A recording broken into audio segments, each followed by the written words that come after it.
Hello everyone, welcome back to the Crash MotoGP podcast, and we have Aragon this week. But before we talk about the preview for the Aragon Grand Prix, we've got a few other things to discuss. Joining me, Jordan Morland, is of course Pete McLaren and Lewis Duncan. Boys, we've got a couple of things to discuss before we get into the meat of the Aragon preview. We have official confirmation, Pete, of Thailand being the opening round for the next 2 seasons of MotoGP. We'll come on to what the coincidence might be in that, but it's a good thing, I think, for the championship going to that side of the world. First thing, that'll create a bit of a buzz, won't it? Yeah, well, yeah, and it'll sort of break up this end of season big flyaway block that we have at the moment, isn't it? It's almost 3 and 3. So yeah, it sounds like the calendar will be shaken up a bit, won't it, next year in terms of the positions of the races and things. We've already heard Silverstone moving.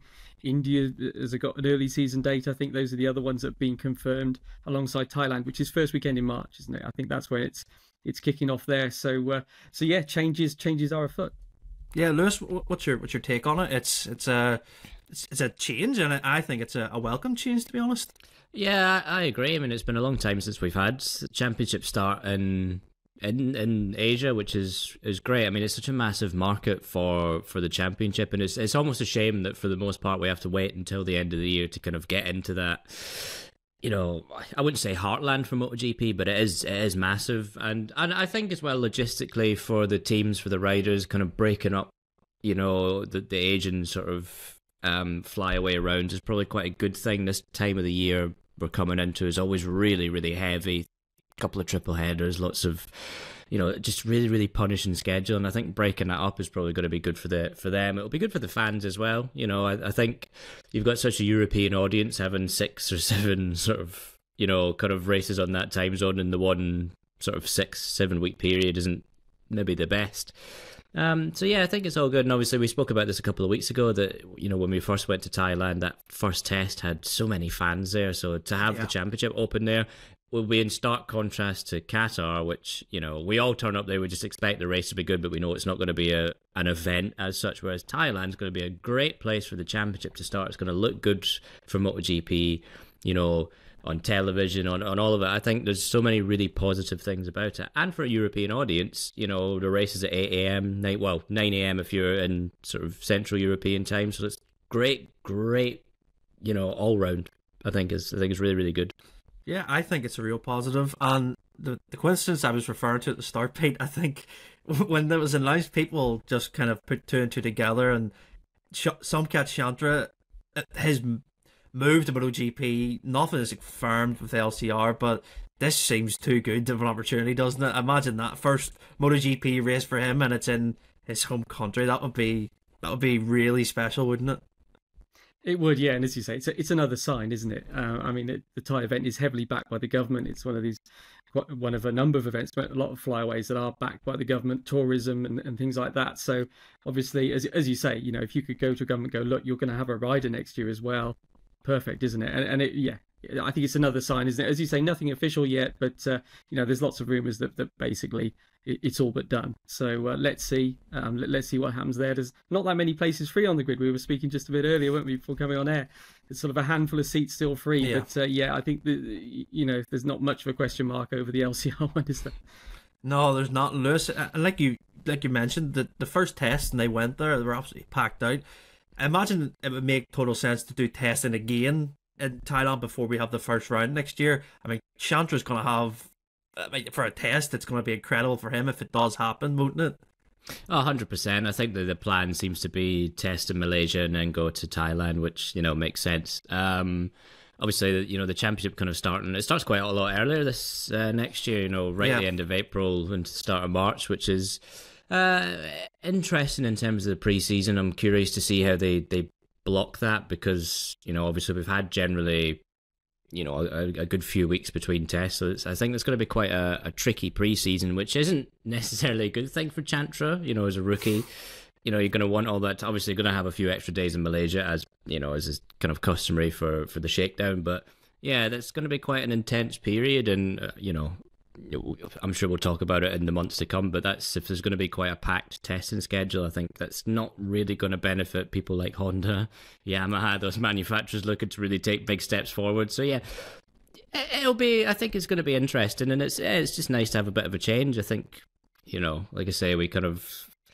I don't know about you guys, but when you've seen sort of pictures of Qatar after, for the 6th, 7th day after the test, and then you get to the end of the race, you kind of get a bit sick of it. So it's sort of, it'll be good to see somewhere different. And Thailand always does great racing. It's not the best circuit in the world, but it's a great racetrack. We get great action. Yeah, it actually is, and the weather's always a factor as well, Pete. And it's like, well, you don't know what you're going to get that time of year. It could be glorious weather, and then you could have an absolute downpour. But it adds a different element to it, and I think, yeah, MotoGP have made a good move there. Pete, I want to come to you about testing, and Yamaha and Honda. They've been at Misano, but the big sort of talking point from that test was Cal Crutchlow missing out still because of complications from hand surgery, still not fully fit. But Yamaha pulled out Andrea Dovizioso to do some testing for them, which is, it's always nice to see, isn't it? It's good to see Dovi back on a MotoGP bike. It is, yeah, and quite coincidence is that he returns at the track where he retired, didn't he, a few years back, the same place, and that was where Cal then stepped in, wasn't it, yeah. and finished the season for him. So they sort of all switched around again. But yeah, it seems unfortunately Cal's hand is still sort of keeping him out of action at the moment. And Remy Gardner obviously stepped in, didn't he, at the races for Cal and the wild card Silverstone. But now Dovi gets back on board. I did try and ask Yamaha, any sort of information for the test, but they don't comment on private testing. So I mean, it was a private test, but there was a lot of bikes on track, weren't there? Even I think the VR46 guys were down there, weren't they, on super bikes, and Acosta on the Moto2 bike again, and things like that. So it sounds like it was quite a busy track there. And the first of 4 visits, I think, for Honda and Yamaha over the next month at Misano. So they're going to know that track well, aren't they? They very are indeed. Like you say, Pete, it was a very busy day at Misano. There were so many people there, and if you were, I think I seen a few fans there. I mean, that was a brilliant day if you got to see some of that action. Like I say, Pedro Acosta on a Moto2 bike again. I assume testing stuff for WP suspension, and you're like, well, what a bargain that would have been, seeing Valentino Rossi out with Pecco Bagnaia, and then you see the MotoGP bikes of the Hondas and the Yamahas. Yeah, and I also seen, Lewis, that Nakagami and Quartararo were sharing a bit of a joke with each other on Instagram about the lack of grip. So I think that kind of tells us what their test was like. Yeah, and it's kind of a bit of a worrying comment as well, because Misano's generally one of the grippier tracks. It was resurfaced not too long ago, and yes, it's a bit of a worry for Yamaha. It's a well-used circuit as well. We have lots of racing there, obviously lots of track days. So it'll be good to know what, when we get to Aragon, to listen to the riders' thoughts about what they were testing and where the bikes are.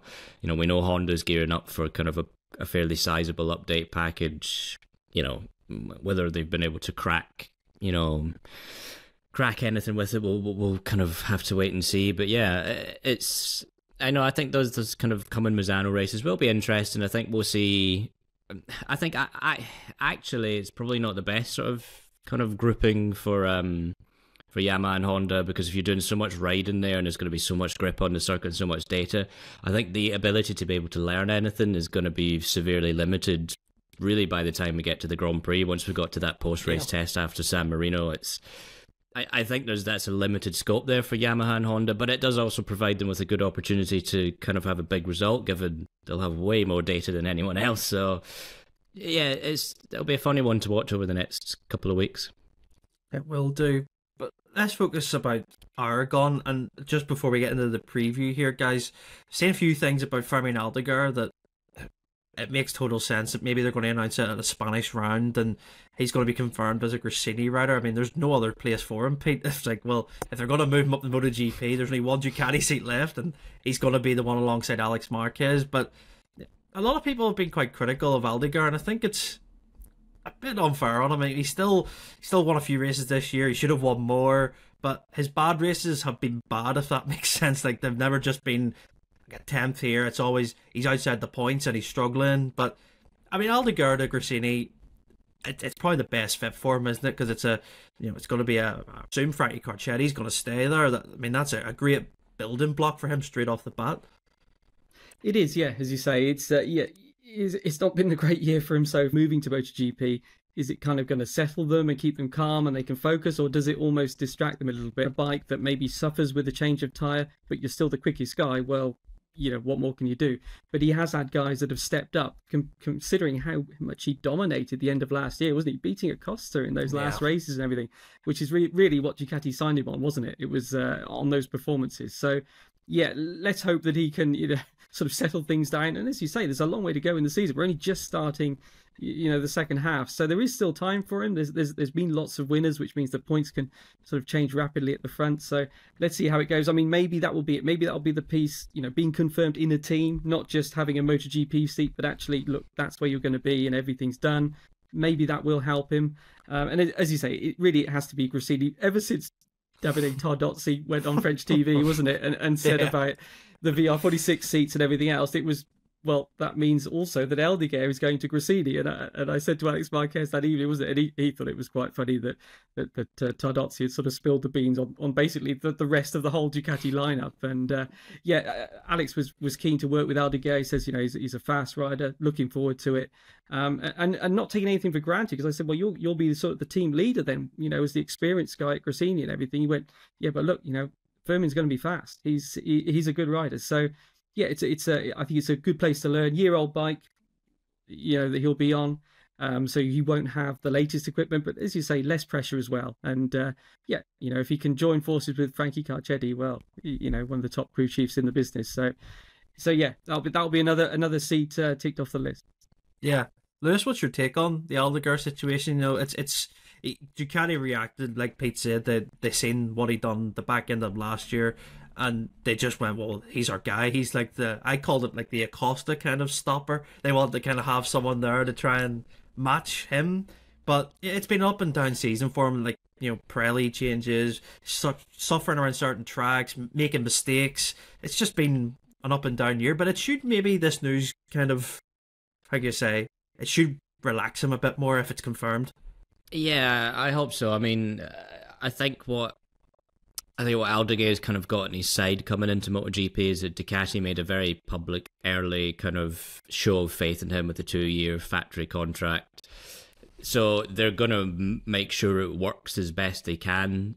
And so yeah, because I do think that they've rushed the decision, honestly. I think Aldeguer's a great rider. We saw that last year. But Aldeguer's been a rider for a long time that's a lot of hype has been put around it. I remember when he had got that first pole position. That's right. And everyone was like, oh, he'll be on a Yamaha next year. And it's like, the kid's 17, give him... We don't need to be rushing these riders through. And I think the Acosta thing is obviously... It happens every now and again. We saw it, when Mark came up to MotoGP the first time, then Honda sort of tried it again with Jack, being like, oh, we'll take a rider from Moto3 and try... And it didn't really work out kind of as hoped, KTM had or Tech 3 had ideas of doing that with Iker Lecuona when their options were quite limited. That didn't really work out because he wasn't really given any time. Quartararo's come along and others have been like, oh, we can try and bring a guy through. Acosta's the same thing. And other manufacturers look at that and go, well, we want to have the same sort of, it would be sort of, foresight really of, we can spot the great talents, from a mile off. And I think Aldeguer's been lucky. I think, when you look at the riders that aren't going to be coming up next year, Sergio Garcia, Alonso Lopez, Aldeguer's jumped the queue. I think Aldeguer's got potential to be a good MotoGP rider, but I think he needed another year in Moto2, another 2 years in Moto2 maybe. I think he's been rushed through, but he's got the benefit that Ducati will make sure that it works, because if it doesn't, then it kind of doesn't reflect well on them. So I hate to be cynical about these things, but I just, for me, the Aldeguer thing's frustrating. He's made too many silly mistakes. There have been several better riders than him on that speed up chassis this year, and I think he's been rushed through, and I think we need to stop doing that with young riders. I think we get our riders in Moto2 2 or 3 years and we think, well, they've passed it already, and it's like, well, no, give them time, let them adapt, let them, Yeah. You kind of see that a lot now, Pete, don't you, with David Alonso, for example? I mean, I'm seeing people saying he'll be in MotoGP next year, or the year after, and I'm like, well, hang on, he's not even in Moto2 yet. It's like, come on here. It's like, there's a lot of that, isn't there? Trying to pressure to find that next gem, isn't there, really? There is, yeah, and it was just picking up on Lewis's points, some good points there, is that a lot riding on this for Ducati because they've lost a lot of young riders this year, haven't they, with these decisions that they made, and they've used the Aldeguer example as no, we still do believe in having the young riders coming through. Look, we've got Aldeguer coming through, and he's really the only guy that they've now got coming through. You know, they lost Bezzecchi, they lost Martin. You know, these other guys are leaving, and Bastianini as well. So yeah, there is a bit of a change, a new era at Ducati going on, isn't there? With Marc being signed and the young guys that they've brought through these last couple of years leaving. So he is really there. You know, all the focus is on him. We're used to having Ducati with loads of young riders, aren't we? Scattered across all their teams, and you sort of wait and see who's going to emerge. And now really the spotlight is on Aldeguer a bit. It is on him, but let's see what happens this week. And I could just imagine he'll be in a press conference on Thursday if it gets announced, and I think it should be beneficial for him if he gets told. I mean, I imagine he knows. I only assume that he knows where he's going, and when it's officially out there, the noise kind of calms down, and then he can focus on Moto2 for the second half of the season. But yeah, good points, guys. It's a real interesting one of how Ducati have kind of made the jump early, and maybe it's not going to pay off how they would have wanted. But who knows? He could be absolutely rapid when he gets to MotoGP. That's the beauty of this. Right, into the Aragon preview. We've got plenty of things to talk about. You know, we've missed a year here, Lewis, and it's a missed opportunity. I loved Aragon being on the calendar, and I've kind of gotten it hasn't been on there the entire, like last year, it wasn't there. But a resurface of the track, you know, always produces good racing. It should be a good weekend, shouldn't it? Yeah, hopefully. I mean, obviously we're coming off the back of quite a dull contest in Austria, so I think we're all really hoping for a bit of a reset. The track surfacing thing is a good point. It kind of does throw that unknown variable in there, given that all the data is now 2 years old as well from when everyone was last there, and some riders haven't raced at Aragon in a MotoGP bike before. So yeah, it should be good. We always do generally get good races at Aragon. I think you know, for me, the big kind of thing to be watching this weekend is Marc. You know, left-handed circuit. He's always been really good at Aragon. You know, I think this kind of this next few weeks really represents, I think, the best opportunity for Marc to win a Grand Prix this year. We've got, you know, Aragon, where he's always been strong at, suits his style. And you have to think as well that coming into kind of having had a year off and the new surface and stuff, the year-old Ducati is probably going to hit the ground running a bit quicker than maybe the factory bikes, you know, because it's just a bit more dialed in generally. So yeah, I think this is really. I'm expecting big things from Marc this weekend, and if it doesn't happen, I'll be very, very disappointed because I think this does represent kind of one of a couple of really, really big chances now in the next few weeks. It does, doesn't it, Pete? You know, it is. I guess Ducati have really liked around here in the last few visits we've had. You know, and Bastianini went in the last time at 22, and Pecco beating Marc in 21. Marquez has got the great machinery now under him, and he loves around here. He's won around here 6 times in all classes, and of course he's got a corner named after him at the circuit as well. So it's not to put any pressure on Marquez. I don't think he needs pressure from us, but it's like it seems like this is the opportunity, isn't it, to have a real go and fight with Bagnaia, for example. It should be, yeah. I think you know, it's a great chance to get back to that sort of Jerez Le Mans form that he had, mixing it with the top 2 guys. So yeah, I think as you say, it's a great track for him. It's almost the Marquez brothers almost sort of adopt it as their local race, don't they? Yeah. There's always a big fan club following there. It's, you know, Aragon, middle of nowhere really, but yeah, they've always sort of adopted that track as sort of one of their own. So yeah, he'll have plenty of motivation to do well. And as Lewis said, you know, it's one of his best chances. There's probably a handful, 2 or 3 races, you know, the anti-clockwise tracks coming up, Valencia, Phillip Island being other ones, Bury Run he's good at as well. But yeah, you know, it's not going to be easy for him. You know, a lot of people would have thought he would have won by now. And that just means it's all the more important to take make the most of these opportunities. I know Marc's saying, look, it doesn't really matter. It's 1,000 days now. Next year I'll get the wins if I don't get them this year, but you know, it's Marc Marquez, he wants to win, doesn't he?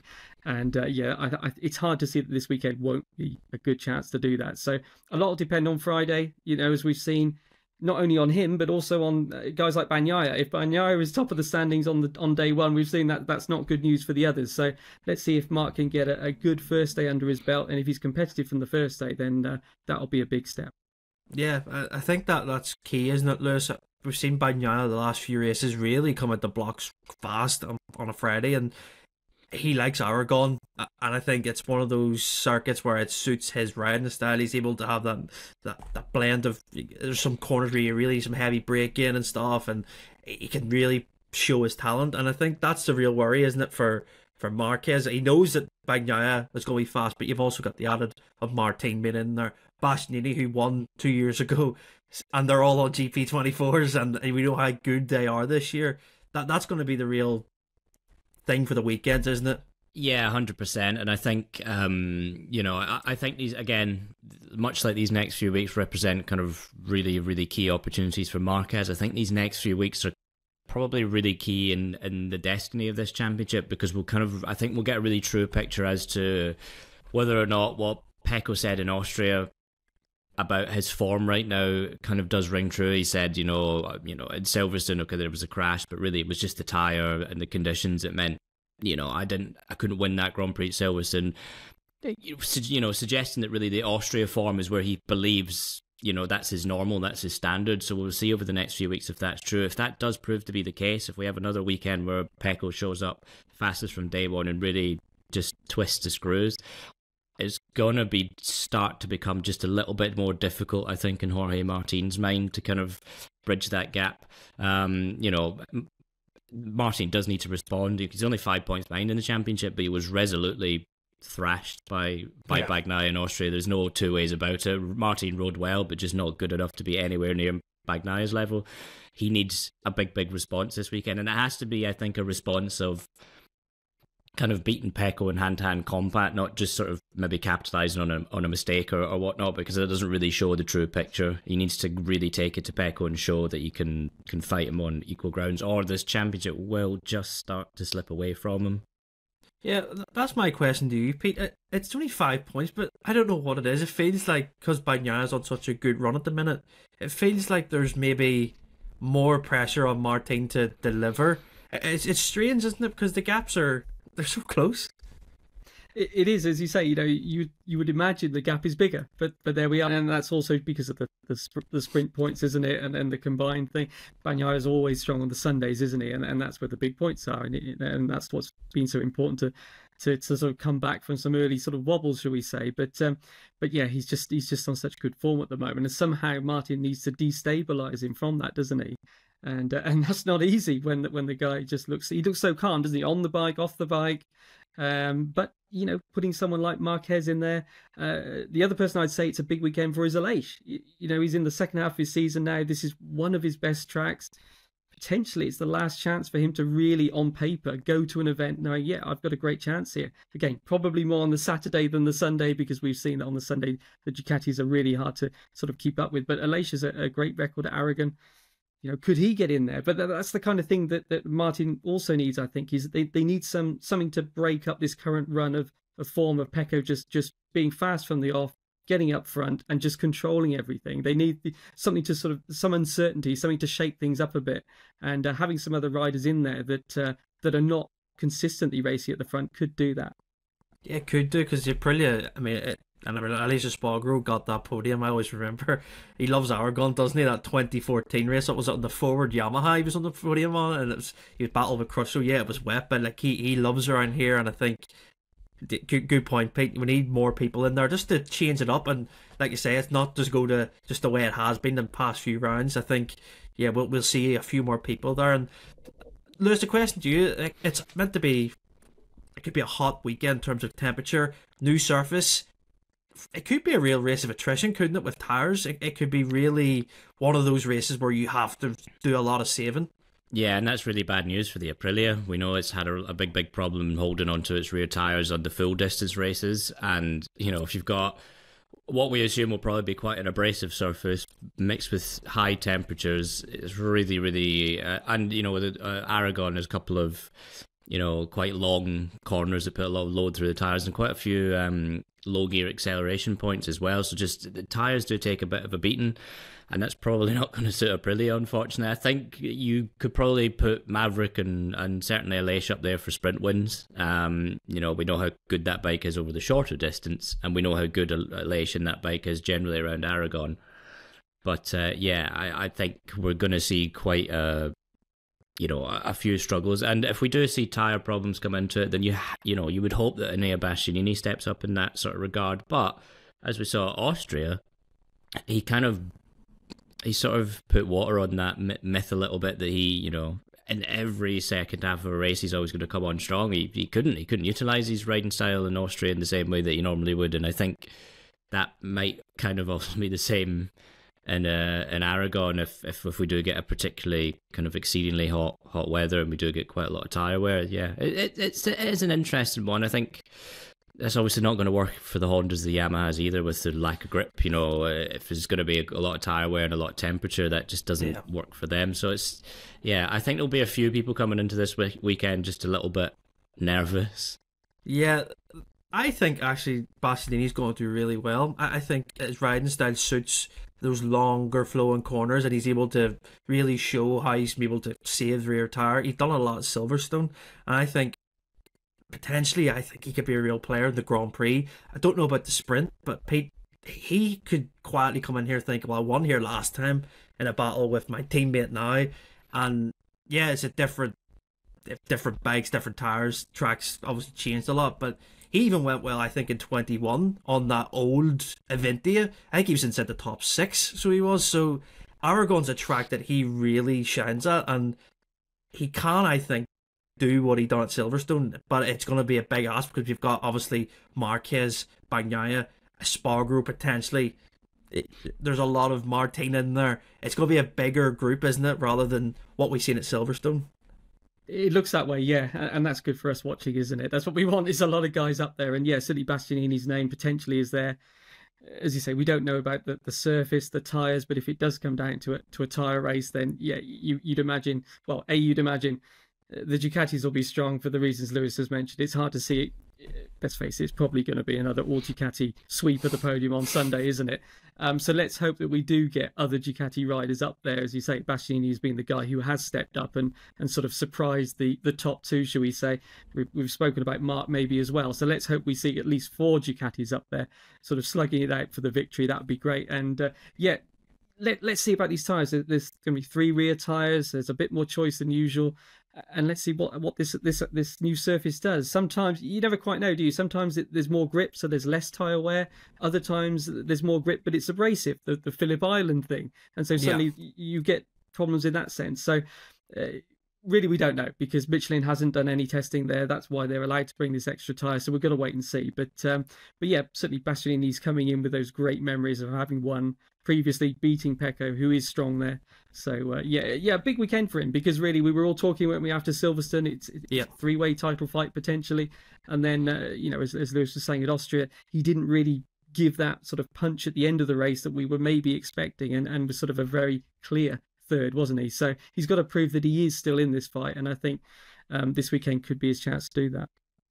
Yeah, and I think that's the best thing about this weekend. There's a lot of unknown, Lewis, and I love that when you don't really, because there's so many added factors. That's a positive about here, isn't it? But KTM, I think, unknowns is like, well, what's going to be this week for KTM? That's the only thing I'm kind of a bit on the thing. Is Acosta going to go well Brian here, because he's literally only going to see it for the first time on a MotoGP bike, or is he going to encounter issues? It's tough for KTM to kind of place them, isn't it? Yeah, and I think we've traditionally seen over a few years, Aragon, that KTM hasn't always been the best bike around here for one reason or another. And yeah, I mean, the kind of the comments out of the KTM camp just seem to be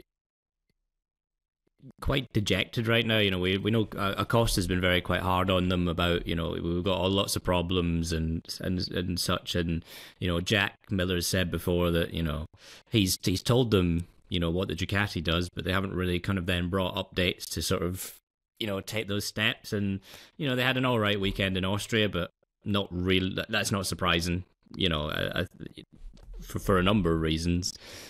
So yeah, it's really hard to place KTM, and that's really frustrating. I'm a bit sort of sick of having to try and second guess where KTM is, because they should just be a more competitive package now. They've been at the game long enough. They throw a lot of budget behind it. They talk a very, very good game, There's a lot of bluster comes out of the KTM management in terms of, its rider lineups, in terms of, all the things it does with his bike, but it doesn't really have that much to show for it right now. And yeah, I think I think this will probably be kind of a bit more of an accurate reflection of where KTM truly is in terms of the competitive order this weekend. So for their sake, I hope it's a lot better than perhaps we've seen kind of recently. Yeah, Pete, what's your take on KTM? It's hard to read, isn't it? Because they're having so much difficulty with just grip, and they just look so lost at the minute.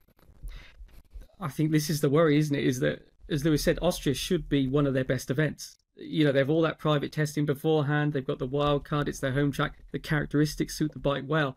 But for me, it's hard to imagine that they're going to be stronger at Aragon than they were in Austria. And in Austria, they were a clear step behind. Okay, they were back fighting for best of the rest after the Ducatis, weren't they, with Aprilia? But still, compared to where they were the previous year, where Binder was runner-up, wasn't he?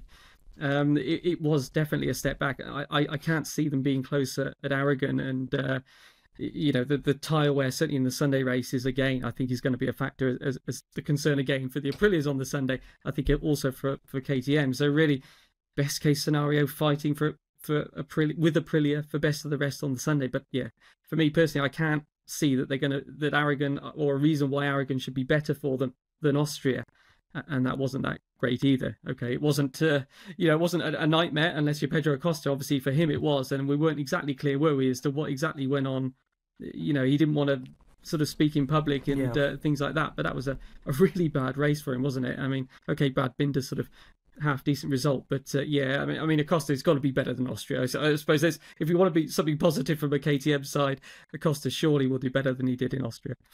And I think you kind of hit the nail on the head there in terms of what I think is the biggest problem with KTM is that there just isn't really any transparency. The riders talk about we have problems, and then you try and dig a bit deeper, and it's like, oh, well, we know what the problem is. And it's like, okay, well, what is the problem? And that suggests to me that either it's a very, very fundamental issue with the bike that they're quite, KTM have been like, please don't say anything. We know what KTM can be like in terms of kind of PR campaigns and sort of shutting down, comments and stuff, or they fundamentally don't know. And I'm starting to think that it's probably the latter. We've gotten very far into the season now. It started well.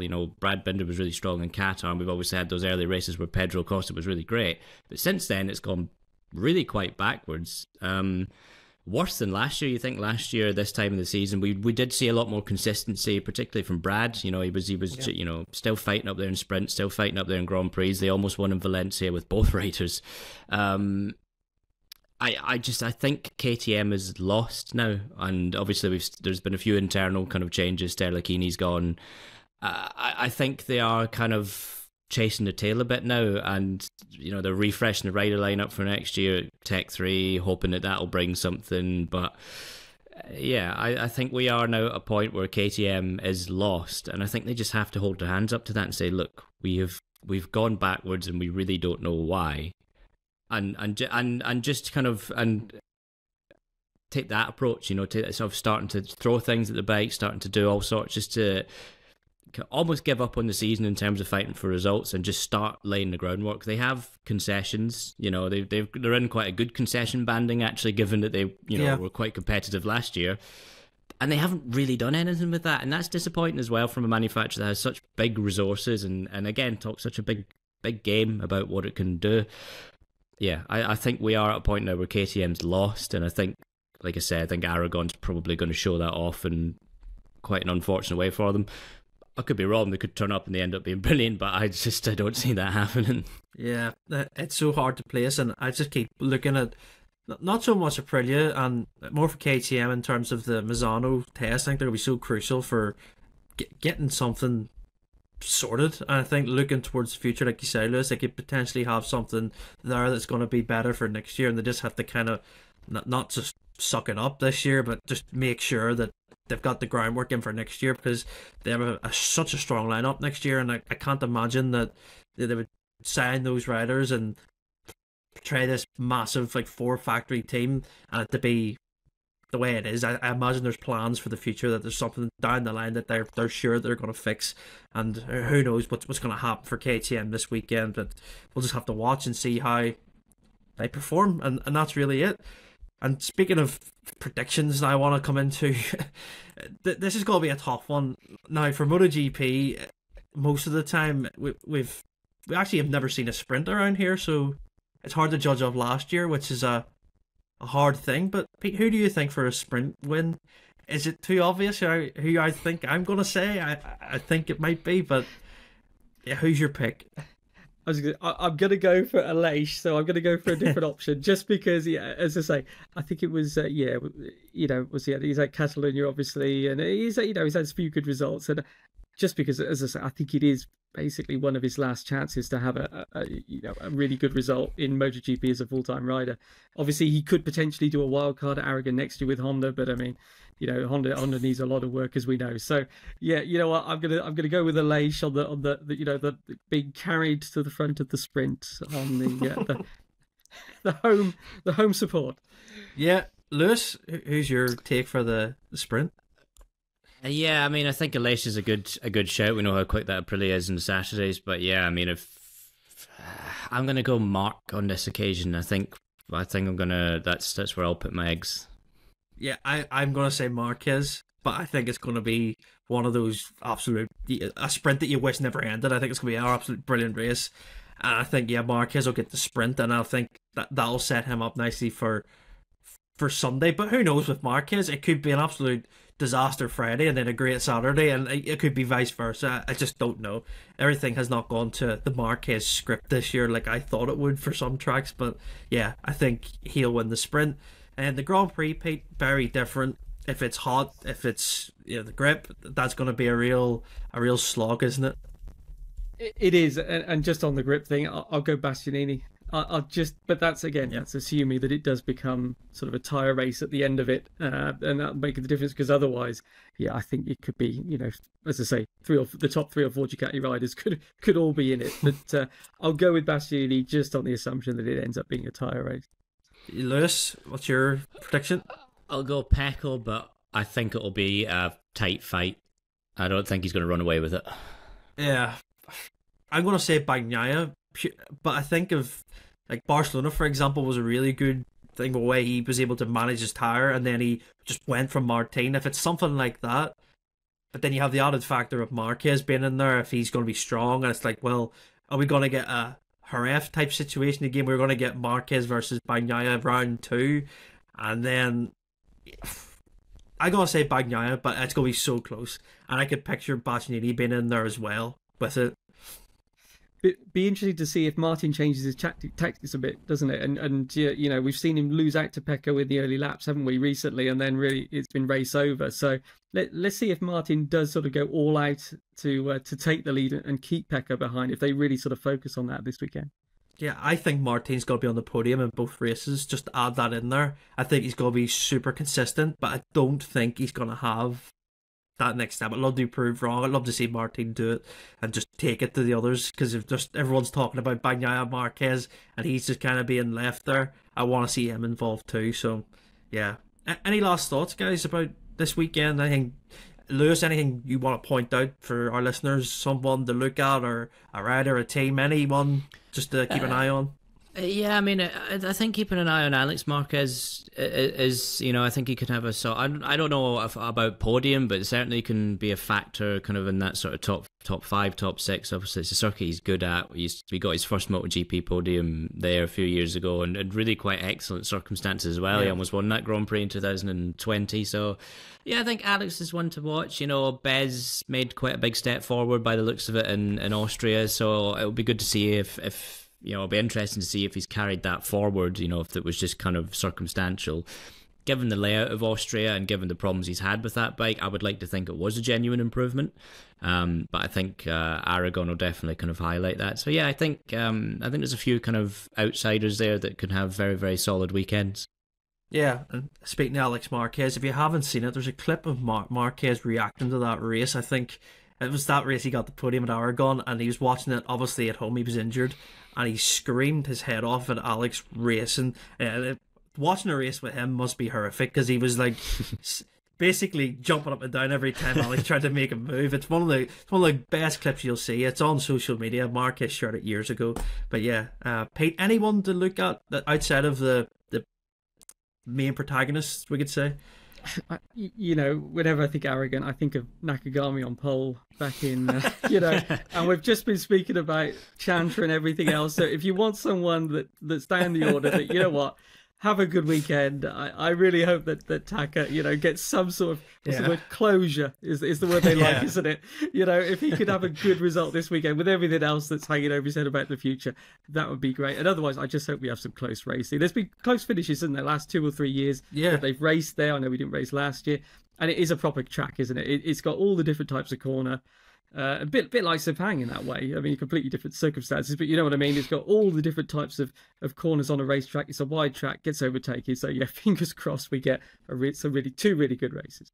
Yeah, I hope so. And don't forget, my thing to watch would be just watch Moto 3. I think it'll be absolutely brilliant around here. It always is. You've got that big long back straight, and it's just it's built for Moto 3 racing. It'll be quite close, I imagine. So yeah, that's my sort of lookout for the weekend. If you're not really going to enjoy MotoGP, enjoy Moto 3. It's always going to bring some entertainment. But that's it for this week. We'll be back next week for the review of hopefully a really good Aragon Grand Prix. If you enjoyed, subscribe to us, follow us wherever you listen to on your podcast. If you're on Apple or Spotify, there's a little follow button. Click that. You'll never miss an episode. You'll always be notified when we upload our next one. If you're on YouTube, subscribe, like the video, comment your predictions for this weekend, and I'll read through them and respond to as many as I can.